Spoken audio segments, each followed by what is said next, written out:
আজি কলপচলা বনাম মোৱা মাছেৰে খাৰ। এয়া কলপচলাখিনি খুব কোমলীয়াখিনি এৰাই এৰাই মাজৰখিনি ল'লোঁ। এতিয়া মই ধুনীয়াকৈ কাটি ল'ম আৰু খাৰেৰে বনাম। মই সৰু সৰুকৈ এই কলপচলাখিনি ধুনীয়াকৈ সৰু সৰুকৈ কাটি তেল দিছোঁ। এতিয়া মই নহৰুকে দিম, লগতে অকণমান পিঁয়াজ দিম। এইখিনি অকণমান ভাজা লাগিব দিম। তাৰপিছত ভাজা লগা হৈ গৈছে।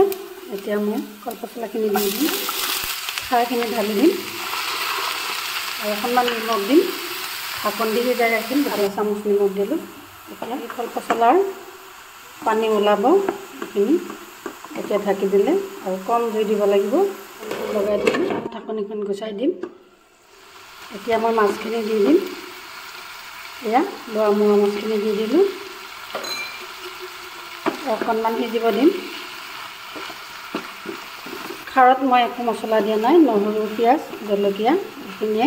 খাৰত একো মছলা নিদিলে ভাল লাগে। খাৰ দি বনোৱা কলপচলা আৰু মোৱা মাছ তৰকাৰীটো হৈ গ'ল।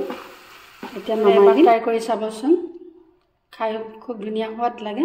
আমাৰ খাৰৰ ৰেচিপি তৈয়াৰ হৈ গ'ল।